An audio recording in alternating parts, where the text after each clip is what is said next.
A 13-year-old's psychiatric evaluation, detailed, unfiltered, now posted on the dark web for anyone to download.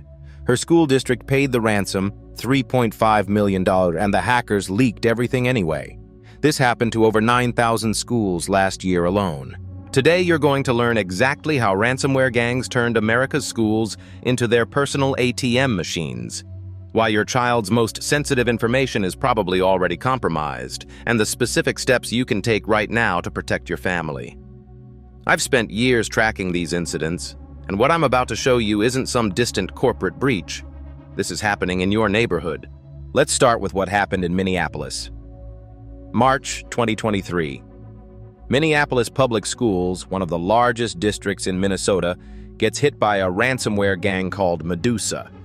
The attackers don't just lock up the computers, they steal 500 gigabytes of files first. We're talking about special education records detailing children's disabilities, campus security reports naming students involved in assaults, psychological evaluations describing suicide attempts. When the district refused to pay the $1 million ransom, the hackers didn't just shrug and move on.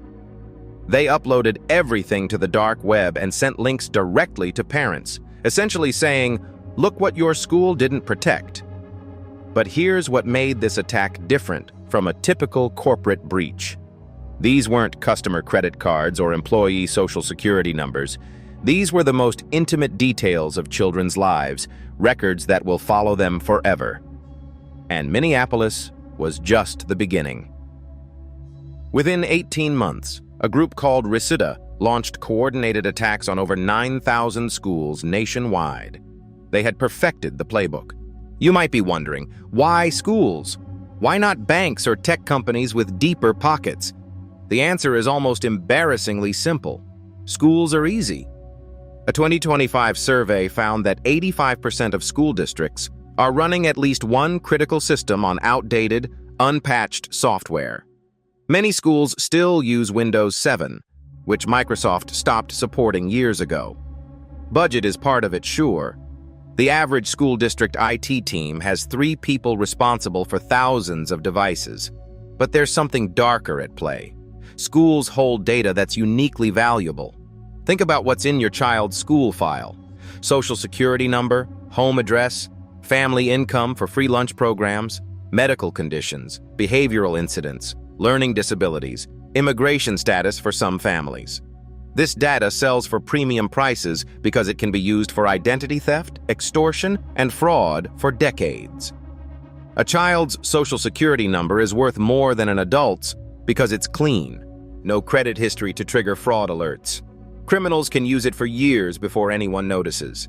And schools, unlike hospitals, don't have the same legal pressure to maintain uptime. A hospital shuts down, people die. A school shuts down, kids get an unexpected vacation. That makes districts more likely to quietly pay ransoms and hope nobody finds out.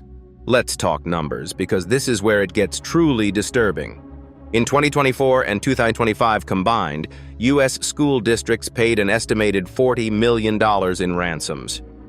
Los Angeles Unified, the second largest district in America, paid $3.5 million after being hit in late 2022. Baltimore County paid over $8 million in recovery costs after refusing to pay.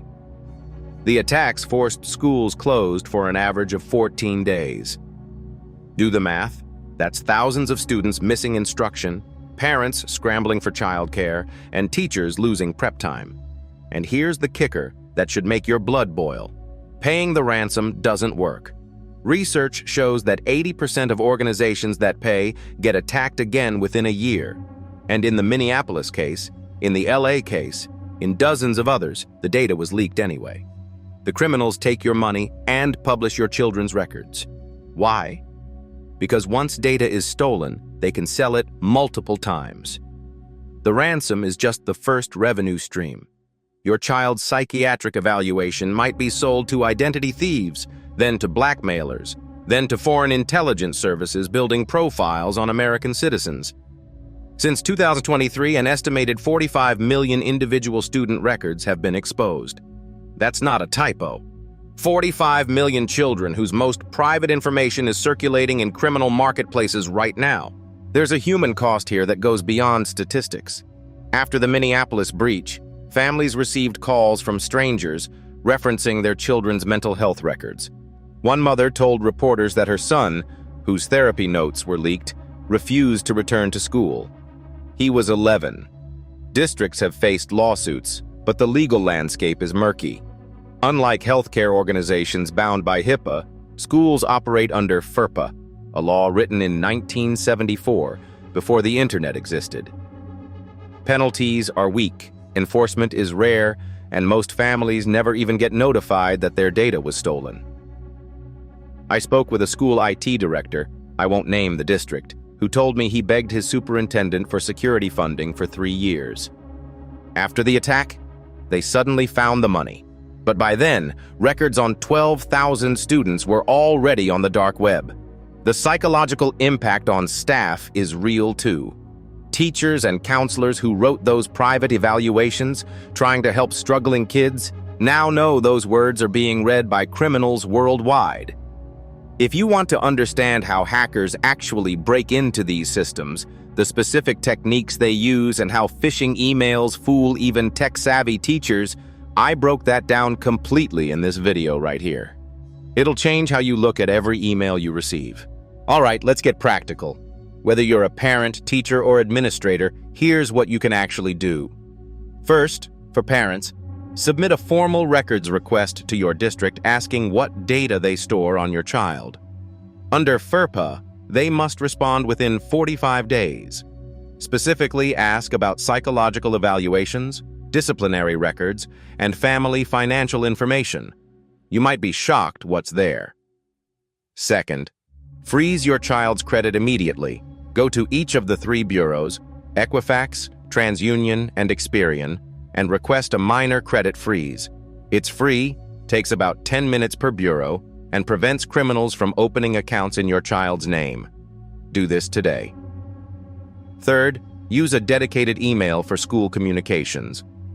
Open a free ProtonMail or Tutanota account just for school stuff. If that email gets compromised in a breach, your primary email and linked accounts stay protected. Fourth, for teachers and staff, never open attachments from unknown senders, even if they look like they're from the district. Before clicking any link, hover over it and verify the actual URL.